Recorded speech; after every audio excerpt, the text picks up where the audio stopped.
Baik, Assalamualaikum warahmatullahi wabarakatuh. Apa kabar adik-adik semua?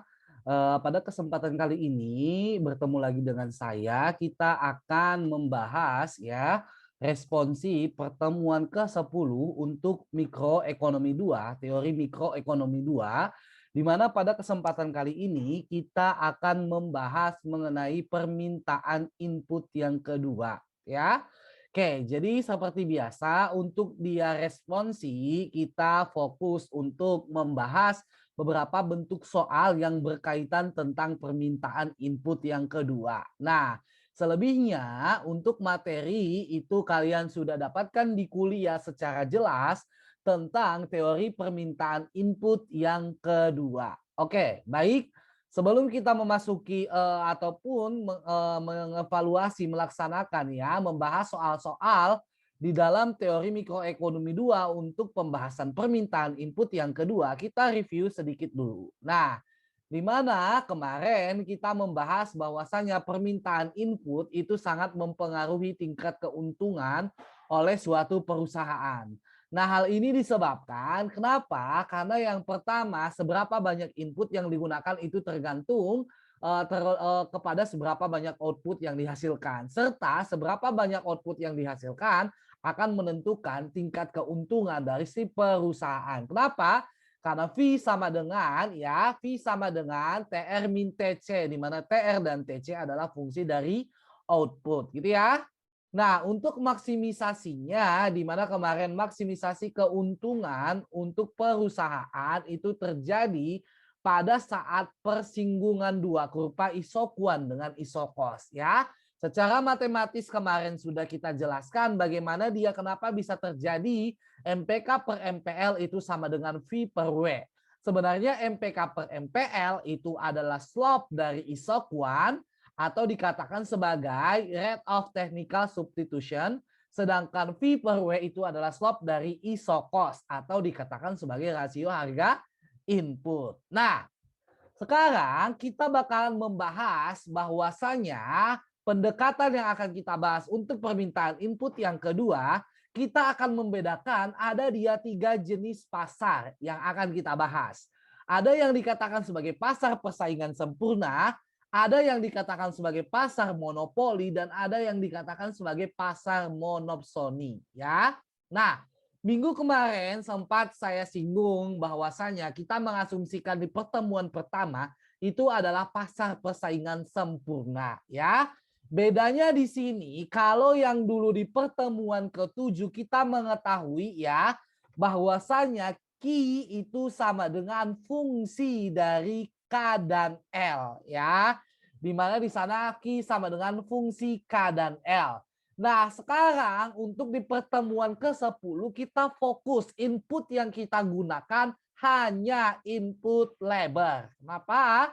Karena kalau dikatakan ya di dalam ekonomi dasar atau ekonomi umum dulu yang kalian dapatkan, K itu dikatakan sebagai ya, K itu dikatakan sebagai fixed cost ya. Sedangkan atau input fix ya, input tetap. Sedangkan kalau yang dikatakan sebagai labor itu adalah input variabel. Sehingga pada pertemuan kali ini input yang akan kita gunakan, perubahan input yang akan kita gunakan adalah dengan pendekatan labor atau input labor. Oke, sekarang kita bahas secara intensif salah satu ketiga jenis pasar ini ya. Kalau yang dikatakan sebagai pasar persaingan sempurna, ini adalah bentuk di mana upah dan jumlah tenaga kerja yang berada di dalam pasar yang dipekerjakan ya, itu ditentukan oleh keseimbangan yang terbentuk karena perpotongan antara supply dan juga demand labor ya. Di mana ketika terjadi perpotongan antara supply dan demand labor, maka akan terjadi keseimbangan upah dan juga keseimbangan quantity labor yang digunakan pada pasar persaingan sempurna. Nah, seperti yang saya katakan tadi, kita mengetahui sekarang TC-nya awalnya kemarin, ya kan? TC itu sama dengan VK ditambah dengan WL. Karena sekarang input yang kita gunakan adalah satu input, yaitu dengan pendekatan input labor, maka TC itu sama dengan WL. Nah, maka pada saat di pasar persaingan sempurna, perusahaan itu dia bertindak sebagai wage taker. Artinya ya dia akan menerima upah berapapun yang akan ditetapkan oleh pasar. Oke. Nah, kalau di sini dikatakan ya P awalnya itu adalah ya P itu sama dengan TR min TC ya. Di mana TR-nya adalah P dikali Q sedangkan TC-nya adalah W dikali L. Ingat, pada pasar persaingan sempurna harga itu bersifat konstan, artinya dia dalam bentuk konstanta. Sedangkan Q di sini itu adalah penggunaan input ya. Quantity, fungsi produksi itu berkaitan dengan fungsi input ya, yang dimana kemarin V sama dengan fungsi KL, sekarang yang kita gunakan hanya input labor. Maka karena P ini dia price itu dia bentuknya konstanta, maka ini ketika kita turunkan ya, karena di sini apa jadinya? Misal 2Q, ya udah kita turunkan jadi 2 gitu ya. Atau 2Q kuadrat, jadi berapa? 4Q gitu. Jadi konstantanya tetap mengikuti. Nah, maka ketika kita turunkan, maka yang kita turunkan adalah Q-nya. Karena di dalam Q ada fungsi L terhadap L. Sedangkan WL-nya kita turunkan terhadap wage ya, atau terhadap L ya, karena labor ya. Maka kita turunkan di sini doki per do L itu jadi MPL, marginal productivity ya, of labor, atau tambahan output ketika menambah satu unit labor. Nah, itu sama dengan W. Kenapa W-nya pindah ke sini? Maka P dikali MPL itu menjadi PMPL atau dikatakan sebagai value marginal product of labor sama dengan W gitu ya. Nah, jadi ketika nanti di dalam pasar persaingan sempurna, kalau ditentukan ya, tentukanlah upah dan juga labor dalam keadaan keseimbangan. Ya, kita mengetahui bahwasanya pada saat keseimbangan PMPL itu sama dengan W. Nah, sedangkan kalau di dalam monopoli ya, di sini ada perbedaan antara monopoli dan monopsoni. Kalau dia monopoli berarti poli satu penjual, monopsoni soni satu pembeli ya. Kalau dia monopoli maka hanya terdapat satu penjual. Berarti kalau di dalam konsep pasar tenaga kerja pasti yang menjual inputnya itu adalah rumah tangga ataupun si labor. Maka di sini kalau dia bersifat sebagai monopoli itu dapat terjadi karena adanya serikat kerja atau serikat buruh, di mana serikat kerja dan serikat buruh itu yang akan bertindak sebagai satu-satunya supplier tenaga kerja ya. Sehingga nanti kalau dia monopoli, dia bisa menentukan upah yang lebih tinggi ya. Nah, di mana profit isu sama dengan TR min WL, sekarang kan harganya itu dia adalah harganya itu sekarang dia bukan bersifat konstanta karena dia ditentukan gitu ya, dipengaruhi, ada dia variabel lain yang mempengaruhinya. Maka sekarang kita turunkan do TR-nya per doki ya. Kita turunkan dokinya per do L, kita turunkan WL-nya per L, maka do TR per doki itu sama dengan MR, doki per do L itu sama dengan MPL, sedangkan W-nya pindah ke sini ya. Kalau kita kalikan MR dikali dengan MPL itu jadi MRPL atau dikatakan juga sebagai marginal ya, revenue product of labor. Nah, di mana kalau nanti kita mengetahui di sana ya fungsi dari demand labor, tapi di sini lihat kalau nanti demand labornya itu sama dengan ya misal A ditambah ya atau dikurang dengan WL, maka yang harus kita ubah adalah W-nya dulu harus sama dengan fungsi dari labor. Nah, kalau nanti sudah konsepnya seperti itu, baru kita bisa mencari MR. Di mana MRPL itu memiliki slope 2 kali dari kurva demand. Artinya MRPL itu sama dengan 2 kali demand labor gitu ya. Slope-nya 2 kali demand of labor. Nah, jadi di sini nih. Jadi dari demand labor sekarang kita cari MRPL.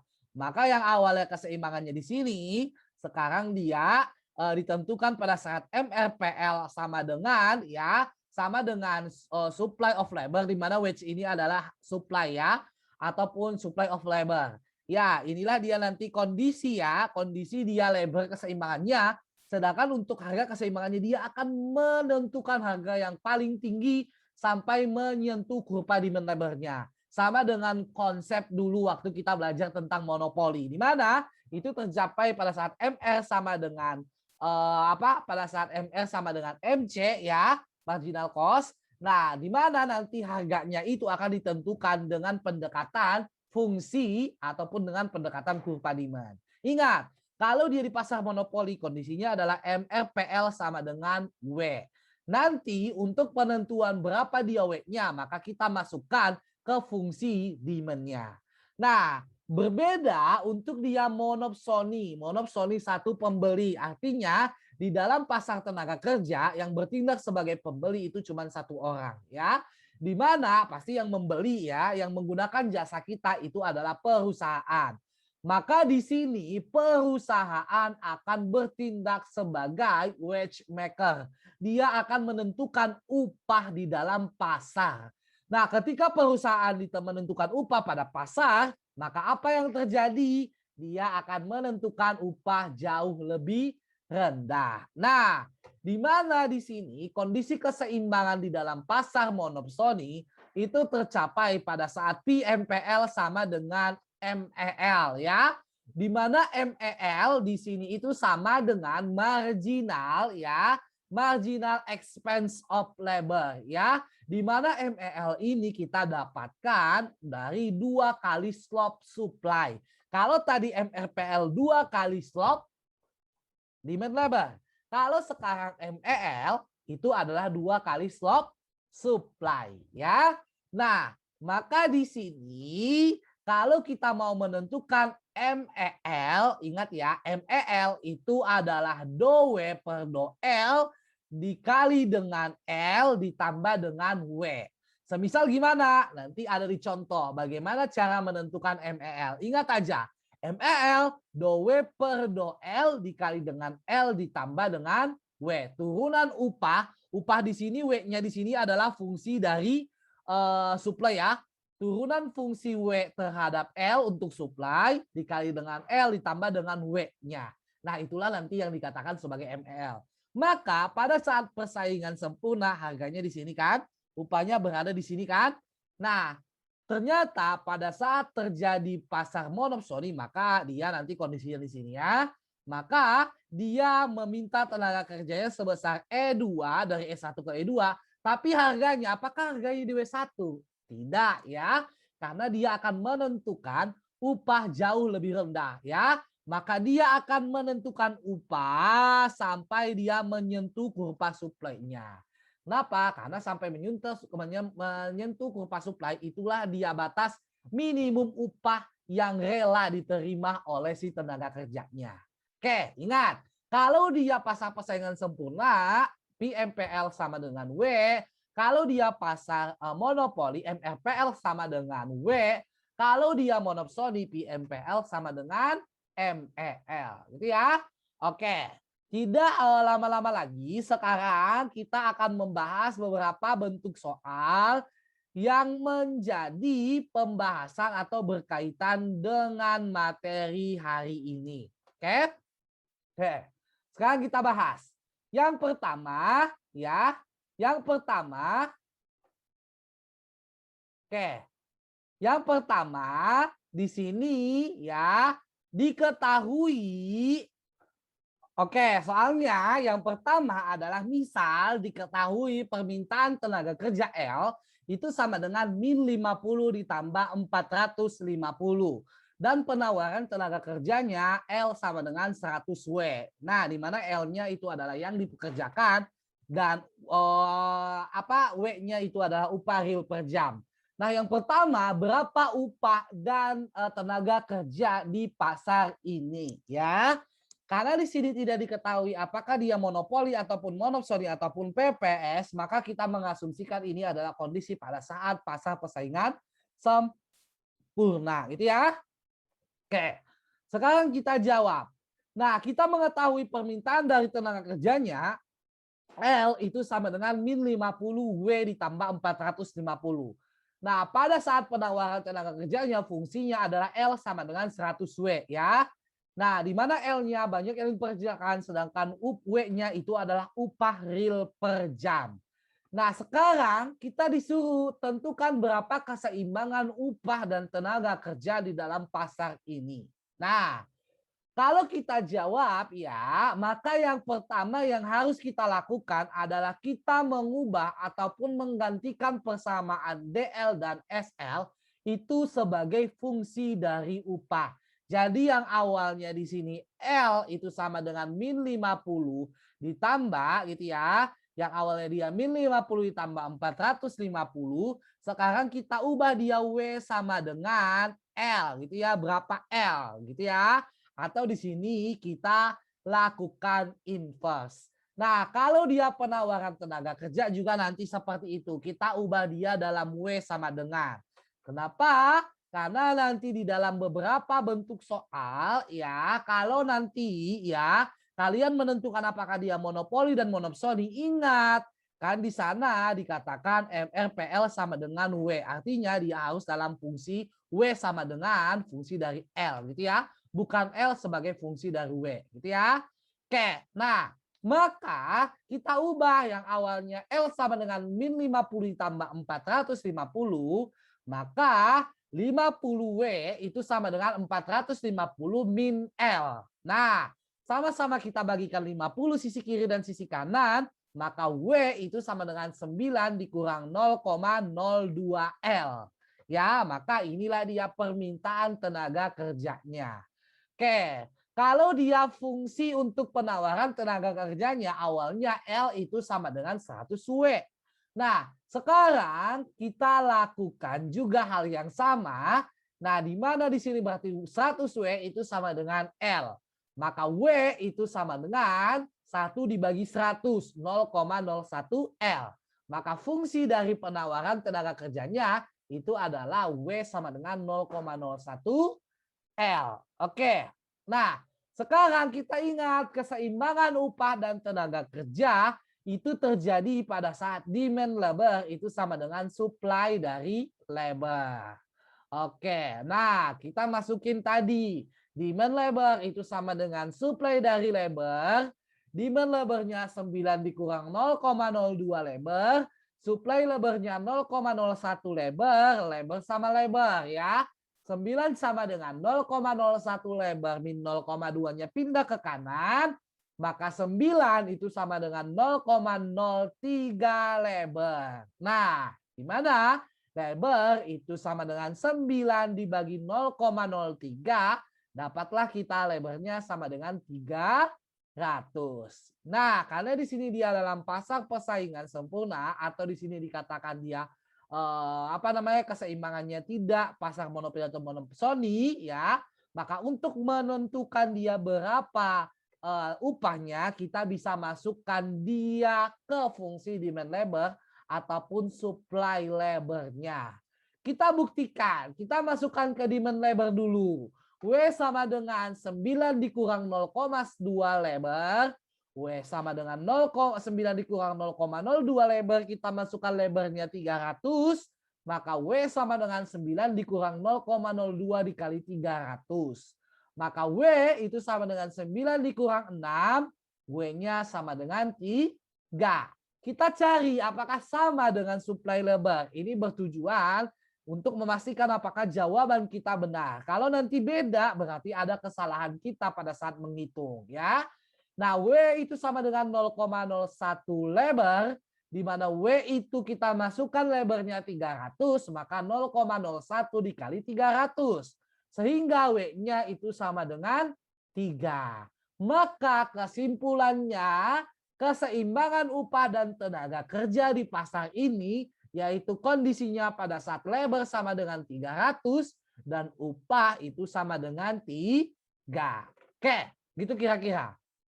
Kita lanjut. Oke, kita lanjut soal yang selanjutnya, soal B ya. Oke, untuk soal B di sini kita disuruh menentukan ya. Misalkan pemerintah ingin menaikkan keseimbangan upah ke $4 per jam dengan menawarkan subsidi ke perusahaan untuk setiap tenaga kerja yang dipekerjakan. Ingat, secara logika sebelum kita bahas ini, ketika upah tenaga kerja itu meningkat, ya pastilah supply labor-nya akan meningkat. Supply labor-nya itu meningkat, pasti kita bakalan mau bekerja dong kalau dia upahnya lebih tinggi. Nah, sedangkan itu akan meningkatkan cost bagi si perusahaan. Nah, maka dia akan menurunkan yang namanya permintaan tenaga kerja. Supply meningkat, permintaan menurun, berarti ada di sini lag masalahnya, yaitu ada excess supply. Excess supply itu nanti menjadi pengangguran. Maka supaya tidak terjadi pengangguran, pemerintah menawarkan subsidi. Ya, sekarang kita menentukan berapa dia besar subsidi ini ya. Berapa besar subsidi ini seharusnya ya, berapa yang harus disubsidi oleh pemerintah. Bagaimana keseimbangan tenaga kerja yang baru dan berapa total subsidi yang diberikan pemerintah. Sekarang kita masukin di sini ya. Tadi sekarang kita mengetahui upahnya adalah 4. Yang awalnya tadi upahnya sama dengan 3 ya, keseimbangan. Nah, maka ini dia konsep secara umum dia untuk kurvanya. Nanti bagaimana cara menentukan kurva supply labor dan demand labor nanti kita bahas di akhir. Di soal D ada caranya ya. Oke, maka di sini seperti tadi yang saya katakan, ketika upahnya lebih tinggi, maka akan terjadi excess supply. Nah, excess supply itulah yang akan menyebabkan terjadinya pengangguran. Nah, sekarang kita cari. Demand labor itu awalnya tadi 9 dikurangi 0,02 labor. Nah, sedangkan W itu sama dengan 9 dikurang 0,02 L ditambah ya. Demand labor maksud saya ya. Di mana tadi demand labor itu sama dengan 9 dikurang 0,02 L ya. Karena di sini pemerintah ingin mensubsidi, maka subsidinya dikasih ke perusahaan, ke permintaannya. Kenapa? Karena pasti pemerintah tahu nih supply-nya bakalan meningkat, demand-nya menurun. Supaya demand-nya tidak menurun, biar supply sama dengan demand, maka pemerintah sokong si perusahaan dengan memberikan subsidi. Maka W sama dengan 9 dikurang 0,02 L ditambah X. Maka inilah sekarang fungsi permintaan labor, di mana dia ditambahkan dengan X. X-nya di sini adalah subsidi ya. Sedangkan untuk supply labor, W sama dengan 0,01 L ya. Maka kondisi keseimbangannya kita ingat tadi, supply labor sama dengan demand labor. Maka demand labor sama dengan supply labor, kita masukkan di sini demand labornya 9 dikurang 0,02 L tambah X, sedangkan supply labornya sama dengan 0,01 labor. Nah, jadi 9 ditambah X, si 0,02-nya pindah ke kanan jadi plus, menjadi 0,03 labor. Maka kita cari di sini berapa dia L-nya ya. Maka L sekarang itu menjadi 9 ditambah X per 0,03. Yang awalnya tadi 9 per 0,03 kan? Sekarang jadi 9 ditambah X per 0,03. Yang kita tanyakan di sini berapa dia X-nya, subsidinya ya. Maka untuk memasukkan berapa dia subsidinya ya di sini kita masukkan fungsi L sama dengan 9 ditambah X per 0,03 ke fungsi demand labor atau supply labor untuk mendapatkan subsidinya. Ingat tadi untuk supply labor W sama dengan 0,01 labor. Maka W sama dengan 0,01 dikali 9 ditambah X per 0,03. Labornya ya, labornya kan sekarang 9 tambah X per 0,03. Ini ya. Maka kita sederhanakan di sini, kita kalikan jadi 4. 4 ini dari mana? 4 ini didapatkan dari W sama dengan 4. Karena upahnya sekarang jadi 4 ya. Nah, maka 4 itu sama dengan 0,01 dikali dengan 9 ditambah X dibagi 0,03. Kita selesaikan ya. Yang di bawah bisa kita coret ya. 0,01 sama 0,03 kita bisa coret. Nah, maka 4 itu sama dengan 9 ditambah X per 3. Nah, kita kali silang 12 sama dengan 9 ditambah X. Maka X itu sama dengan 12 dikurangi dengan 9. Maka X itu sama dengan 3. Ya. Maka subsidi yang harus diberikan oleh pemerintah itu adalah 3. Ya. 3 yang harus diberikan oleh pemerintah. Lanjut. Kalau dia X-nya sama dengan 3, kita buktikan supply labor-nya di sini ya. Berapa dia labor-nya? Maka labor itu sama dengan 100 dikali 4, maka labor itu sama dengan 400. Nah, maka di sini labor-nya menjadi 400. Ya pastilah ya terjadi peningkatan.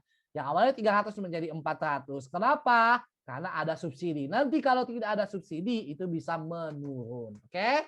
Nah, maka kalau mau menentukan berapa dia total subsidinya, maka untuk total subsidi itu kita kali aja. Berarti kalau berapa total subsidi yang diberikan oleh pemerintah, berarti subsidi untuk per orang dikali dengan total labornya, ya.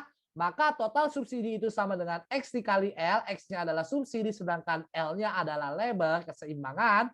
Maka total subsidinya 3 dikali 400 menjadi 1.200. Nah, ini Kautsa kenapa sih kita menggunakan supply labor di sini ya? Kenapa kita menggunakan di sini supply labor? Sebenarnya supaya gampang. Kalian bisa memasukkan di sini permintaan atau kalian bisa memasukkan di sini fungsi dari demand labor yang ini nih. W sama dengan 9 dikurangi 0,02 L pasti nanti nilainya sama X-nya pasti 3 gitu ya. Oke, nah kita lanjut. Sekarang kita lanjut soal yang nomor C. Nah, soal yang nomor C, misalkan ya dalih-dalih pemerintah mau memberikan yang namanya subsidi, ternyata tidak ada subsidi, malah pemerintah menetapkan upahnya mau tidak mau upahnya harus $4 per jam, ya. Ya, berapa banyak tenaga kerja yang diminta perusahaan di tingkat ini, berapa banyak penganggurannya ya. Sekarang upahnya yang ditetapkan upah minimumnya itu 4 tapi tidak ada subsidi. Nah, maka kita disuruh menentukan berapa dia demand labor, supply labor dan pengangguran saat pemerintah menetapkan UMR. Ingat tadi yang awal ya. Demand labor itu sama dengan L sama dengan min 50W tambah 450 yang awal banget. Ya, sekarang kita masukkan W-nya 4. L sama dengan min 50 dikali dengan 4 ditambah 450. Maka pada saat dia upahnya 4, maka jumlah permintaan tenaga kerjanya 250. Sekarang untuk penawaran tenaga kerja, L itu sama dengan 100W. Nah, kalau dia upahnya tadi 4, berarti berapa suplainya? Suplainya 400. Apa yang bisa kita identifikasi, simpulkan, ternyata ketika kejadian atau terjadi kebijakan UMR, atau upahnya lebih tinggi daripada UMR yang ditetapkan itu lebih tinggi daripada upah keseimbangan, ya upah keseimbangannya 3, sekarang upah UMR-nya 4, maka akan menyebabkan excess supply. Supply-nya lebih besar daripada demand-nya. Nah, inilah yang kita sebut sebagai pengangguran. Berapa dia besarnya? Ya, supply labor dikurangi dengan demand labor. Nilainya itu adalah 150. Oke, maka penganggurannya adalah 150. Sekarang kita coba lanjut ya. Sekarang kita coba lanjut untuk soal yang nomor D ya. Oke, nah soal yang nomor D, gambarkan hasil A, B, C di dalam kurva. Ingat, tadi kita bangun dulu di sini kurvanya. Ya, coba di sini fokus. Demand labor itu sama dengan min 50 ditambah 450W. Ini sama waktu kita menentukan kurva dari demand dan supply pada saat dia pasar parsial. Sebenarnya sama aja ya. Kita tentukan nanti misalkan W-nya 0, labornya berapa. Gitu ya, L-nya 0, W-nya berapa. Itu sama waktu kita menentukan kurva demand dan supply di pasar keseimbangan parsial ya. Nah, di mana SL-nya sama dengan 100W. Nah, kita misalkan Kalau W-nya sama dengan 0, berarti 50 dikali dengan 0, 0. Ditambah 450, 450. Kalau seandainya L-nya sama dengan 0, balik. L-nya 0, berarti 0 sama dengan min 50, W ditambah 450, maka W itu sama dengan 450 dibagi 50, 45 dibagi 5, 9. Ini 9 ya. Ini seharusnya 9. Maaf ya, ini 9. Oke. Nah, di sininya benar. Nah, selanjutnya kita tentukan kurvanya. Berarti upahnya 9 sedangkan dia lebarnya 450. Ini titiknya. Ini titiknya. Maka kita tarik garis, inilah yang dikatakan sebagai demand labor. Oke? Nah, kalau dia supply labor itu adalah 100 W ya. Di mana dia waktu dia 100 W, kita ubah lagi di sini ya. Kita masukkan juga sama WL. Kalau W-nya 0 pasti L-nya 0. L-nya 0, W-nya 0. Berarti dia dimulai dari titik 0,0. Tapi lihat, kalau dia semakin tinggi upahnya, jumlah supply labornya juga pasti semakin tinggi. Artinya dia memiliki slope yang positif. Maka inilah dia kurvanya. Oke, inilah dia kurvanya. Nah, sekarang kita tentukan yang kondisi yang A itu adalah kondisi pada saat supply labor sama dengan demand labor. Maka kondisi itu pada saat upahnya sama dengan 3, sedangkan tenaga kerjanya sama dengan 300. Yang B tadi, pemerintah melakukan kebijakan subsidi. Upahnya sekarang jadi 4. Kalau upahnya jadi 4, apa yang terjadi? Ya, 450, terus 250. Yang C berarti terjadi pengangguran sebesar 150. Nah, biar tidak terjadi pengangguran ini, kita ingat tadi pemerintah menetapkan ya upahnya itu 4, ternyata pemerintah memberi subsidi 3. Ya, artinya yang sanggup dibayar oleh si perusahaan itu hanya cuma 1, 3-nya dari pemerintah. Ya, maka yang kita tentukan subsidinya itu subsidinya adalah selisih dari 4 sama 3. Kenapa? Karena subsidinya tadi 3 ya. Sedangkan jumlah dari labornya itu tadi berapa? 400. Nah, maka inilah yang kita kenal dengan total subsidinya. 3 dikali 400 itu sama dengan 1.200. Itulah tadi total subsidinya. Ingat, 1 ini adalah kemampuan yang ingin dibayar oleh si perusahaan, sedangkan pemerintah menetapkan 4. Maka subsidi yang diberikan 3 ya, X tadi 3. Sedangkan tenaga kerjanya 400 ya. Nah, itulah dia untuk konsep yang B. Sehingga inilah dia pendekatan kurva untuk A dan B dan C. Ya. Oke. Nah, sekarang kita lanjut soal yang kedua ya. Soal yang kedua kita diketahui ya, Ajax Coal Company adalah sebuah satu-satunya perusahaan pengguna tenaga kerja di wilayahnya. Berarti kalau kalian ingat di sini, inilah yang saya katakan tadi. Dia dikatakan pengguna satu-satunya tenaga kerja di wilayahnya. Berarti kalau dia pengguna satu-satunya tenaga kerja di wilayahnya, apa yang dapat kita identifikasi? Ya, kita simpulkan, oh berarti satu-satunya pengguna artinya dia sebagai monopsoni ya. Oke, di mana perusahaan ini dapat mempekerjakan tenaga kerja pria dan tenaga kerja wanita ya. Di mana kurva penawaran tenaga kerja wanitanya LW sama dengan 100 WW ya. W itu adalah wage of wanita ya, upah dari wanita. Dan kurva penawaran tenaga kerja pria LP ya, labor pria itu sama dengan 9W kuadrat ya. 9W kuadrat P atau 9WP kuadrat ya. Diasumsikan Ajax menjual batu bara di pasar kompetitif dengan harga jual $5 per ton. Dan setiap tenaga kerja masing-masing dapat menambah 2 ton per jam. Coba lihat di sini. Setiap tenaga kerjanya, baik pria maupun wanita, masing-masing dapat menambah 2 ton per jam. Berarti inilah yang dikenal sebagai marginal product. Marginal product itu apa? Setiap tenaga kerja, ya tambahan setiap tenaga kerja, tambahan output pada saat kita menambah 1 unit tenaga kerja atau labornya. Inilah yang dikatakan sebagai MPL. Berarti MPL untuk pria sama wanita itu sama dengan 2 ton per jam atau 2 gitu ya. Nah, jika perusahaan ingin memaksimalkan laba, berapa banyak tenaga kerja pria dan wanita yang dipekerjakan dan berapa tingkat upah masing-masing? Berapa yang diperoleh ya, berapa laba yang diperoleh oleh Ajax per jam? Nah, kita ingat di sini tadi, berarti diketahui di sini adalah supply dari tenaga kerja wanita. Terus supply dari tenaga kerja pria. Ingat tadi yang awal ya, yang pertama untuk memudahkan karena kan nanti apa? Kalau dia monopsoni berarti VMPL sama dengan MEL. Berarti kita harus menentukannya W sama dengan fungsi L gitu ya. Maka di sini karena dia satu-satunya pengguna tenaga kerja, maka dia bertindak sebagai monopsoni ya.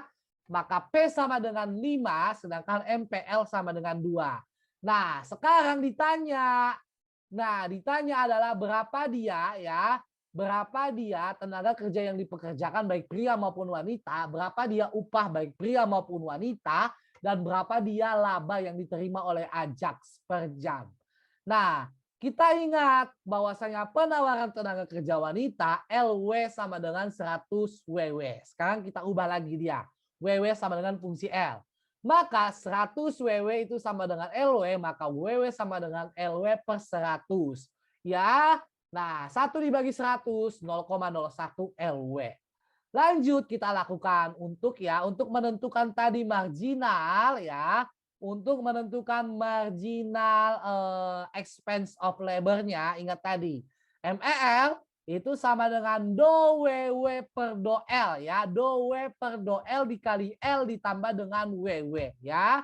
Nah, di mana di sini kita turunkan do WW-nya terhadap L, nah maka dapat 0,01 ya dikali L, L ini tetap di sini L ya, dikali dengan L. Nah, dikali dengan L ditambah dengan W ya. Di sini 0,01. Maka MEL-nya itu sama dengan berapa? MEL-nya sama dengan 0,02. Seperti yang saya katakan tadi bahwasanya MEL itu sama dengan 2 kali slope dari supply labor. Ya, kita kalikan saja di sini 2. Jadi 0,02 gitu ya. Boleh menggunakan konsep ini atau boleh menggunakan konsep yang kiri. Nah, sekarang bagaimana untuk tenaga kerja pria? Ingat, tenaga kerja pria tadi LP sama dengan 9 WP kuadrat. Nah, kita cari di sini untuk WP-nya. WP kuadrat sama dengan LP per 9, maka WP sama dengan 1/3 LP pangkat setengah. Kenapa? Karena dikuadratin 1/9. Akar 1/9 sama dengan 1/3 LP pangkat setengah. Kita cari marginal marginal expense of labor-nya, labor dari pria ya. Do WP per do L dikali dengan L ditambah dengan WP ya. Kita tambahkan di sini maka sama dengan 1/6 L pangkat min setengah ditambah 1/3 L pangkat setengah. Ya, maka MEL itu sama dengan 0,5 L ya. Nah, sekarang bagaimana dia kondisi keseimbangannya? Ingat, untuk monopsoni kondisi keseimbangannya PMPL sama dengan MEL ya. Di mana P-nya itu sama dengan 2, MPL-nya sama P-nya sama dengan 5, MPL-nya sama dengan 2. Nah, kita masukkan untuk tenaga kerja wanita.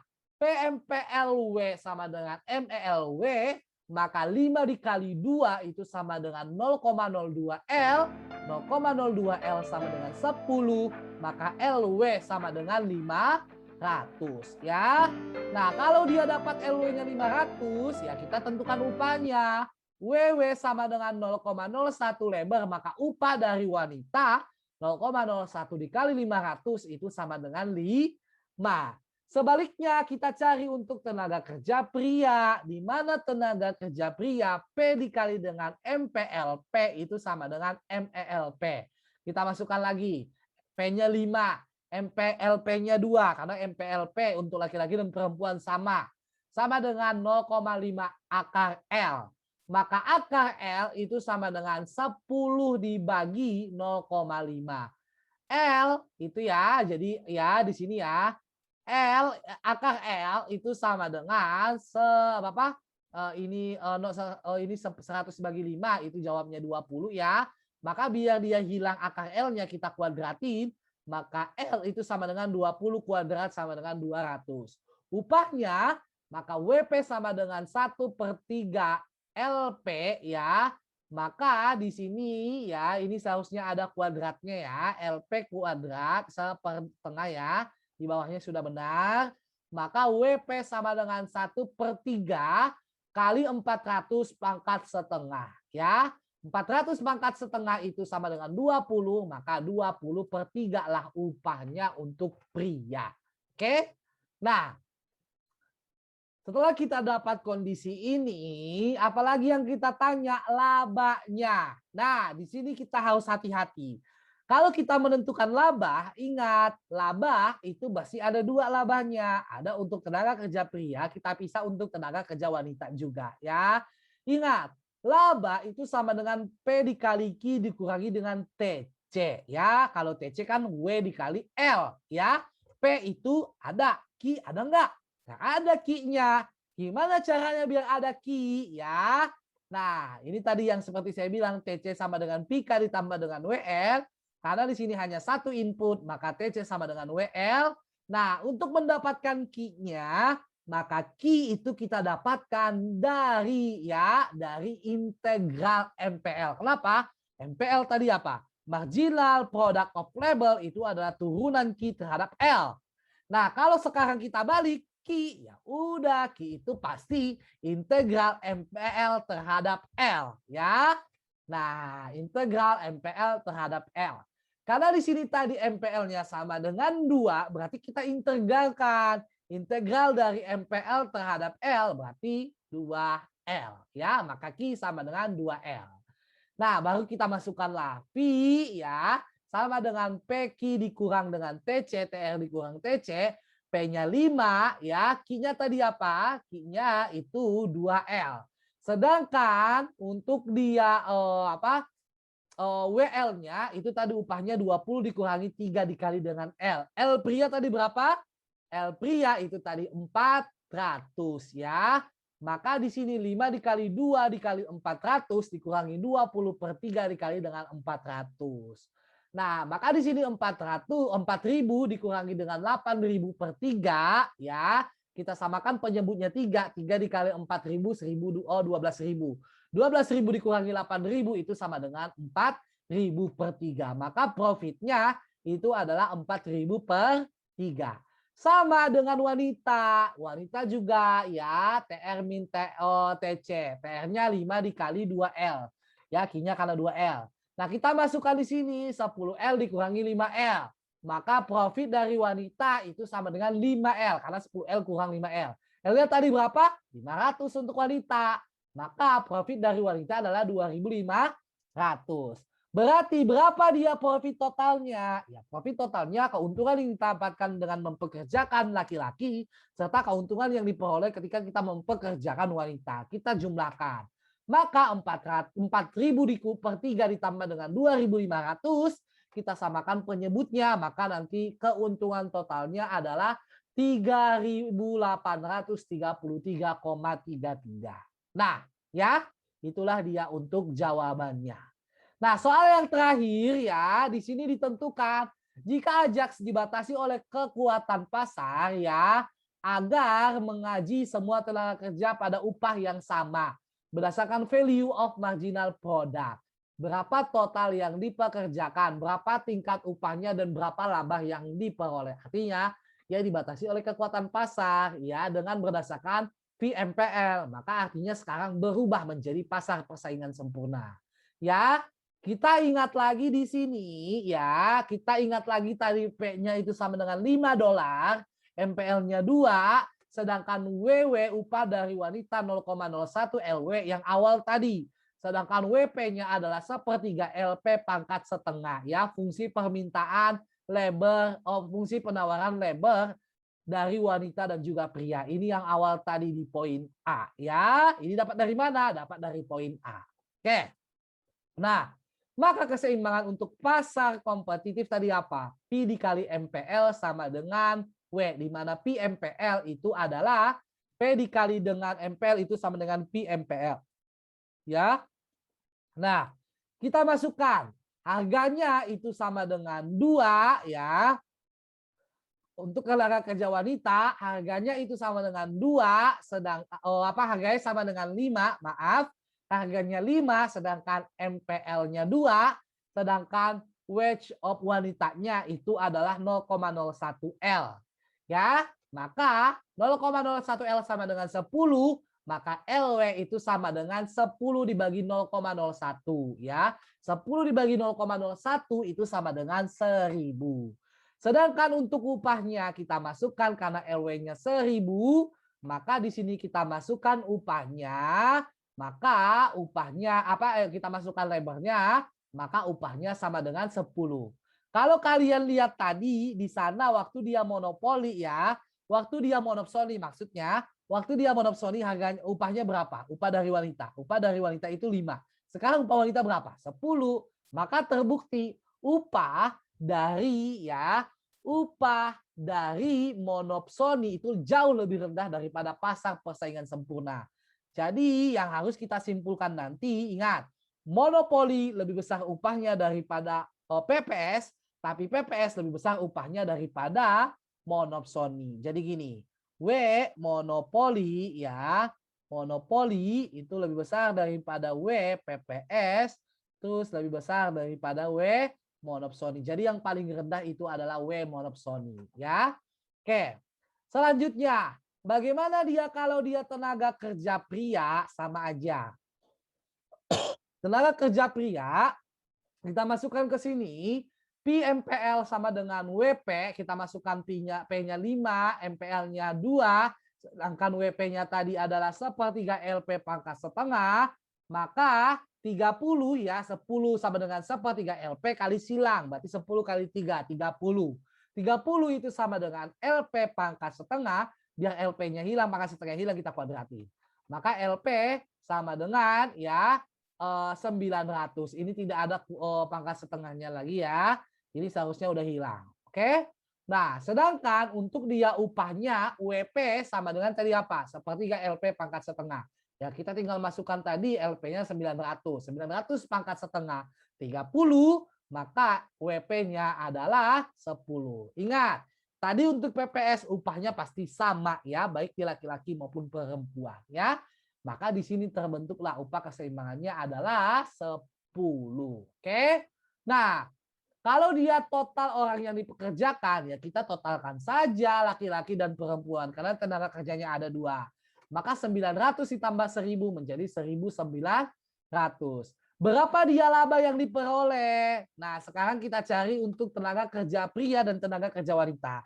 Tadi ingat ya, keuntungan itu sama dengan PQ dikurangi dengan TC. Q-nya tadi berapa? Q adalah integral dari MPL terhadap L. Atau 2Q kan tadi yang kita dapat 2L ya, kita dapat ya 5 dikali 2L dikurangi W dikali dengan LP. W-nya sekarang berapa? W dari pria 10. Maka profit dari labor pria 10 LP dikurangi W-nya 10 dikali dengan LP. 10 LP dikurangi dengan 10 LP 0. Begitu juga untuk tenaga kerja wanita ya. Tenaga kerja wanita sama, kita masukkan dia fungsi keuntungannya TR dikurangi dengan TC ya. Di mana P dikali Q, P-nya 5, Q-nya 2L, sedangkan TC-nya W dikali L. Kita masukkan tadi L-nya. Berapa tadi L-nya? L dari wanita, 10. Maka 10 LW dikurangi dengan W-nya tadi berapa wanita? 10. Maka 10 LW dikurangi 10 dikali L adalah 10 LW. Maka 10 LW dikurangi 10 LW itu sama dengan 0. Artinya keuntungan di dalam PPS itu sama dengan 0. Karena bertindak sebagai wage taker. Menerima upah berdasarkan keseimbangan pasar. Gitu ya. Oke. Sebagai latihan kalian, jadi untuk menentukan apakah kalian paham, kalian bisa mengerjakan tugas mandiri ini ya. Ini tugas mandiri, kalian silakan kerjakan untuk latihan. Di mana di sini kita menentukan dia pasar monopoli dan juga monopsoni. Nah, intinya yang harus kalian pahami di sini nanti kurvanya ya, saya gambarkan kurva awalnya, gamburannya. Di sini SL, di sini dengan DR. Kesimpulannya gimana ya? Ini adalah kondisi pada saat PPS. Kalau dia monopoli, gimana monopoli? Ya, di sini harus ada yang namanya MRPL ya. MRPL. Nah, di sinilah dia. Di sini dia key-nya, labor-nya, sedangkan upahnya di atas ya. Ini dia upah dari PPS, ini dia upah dari monopoli. Sedangkan kalau dia untuk monopsoni gimana? Ya kita cari di sini ya. Ke sini dia. Karena dia HSL-nya sekarang di sini MEL-nya. Nah, maka kondisinya gimana? Kondisinya di sini ya. Kondisinya di sini, disinilah dia yang dikatakan sebagai key-nya, sedangkan upahnya itu dia menentukan upah yang paling rendah sampai dia menyentuh kurva SL. Kalau dia monopoli sampai menyentuh kurva demand. Kalau dia upah di monopsoni sampai menyentuh kurva SL. Artinya monopoli masukkan dia labelnya ke fungsi upah dari demand. Kalau dia monopsoni masukkan dia labelnya terhadap fungsi upah dari supply labor. Gitu ya. Oke, kalau tidak sampai di sini pertemuan untuk sampai di sini pertemuan ke-10 mengenai permintaan input yang kedua. Ingat tadi kesimpulannya kalau dia monopoli, monopsoni dan PPS. PPS PMPL itu sama dengan W ya. Kalau dia monopoli, MRPL sama dengan W. Kalau dia monopsoni, PMPL sama dengan MEL. Di mana MRPL adalah 2 kali slope demand, kalau dia MEL itu adalah 2 kali slope supply. Kalau mau mencari upah pada pasar monopoli, maka labor yang kita dapatkan kita substitusikan terhadap fungsi penawaran atau fungsi fungsi dari permintaan. Kalau dia dari monopoli ya, untuk menentukan upahnya. Kita masukkan dia, kita substitusikan label keseimbangannya ke fungsi penawaran. Kalau dia monopsoni, label keseimbangannya kita substitusikan terhadap fungsi penawarannya ya. Sekian untuk pertemuan kali ini. Mohon maaf apabila ada kekurangan. Sampai ketemu di lain kesempatan. Sekian, wassalamualaikum warahmatullahi wabarakatuh.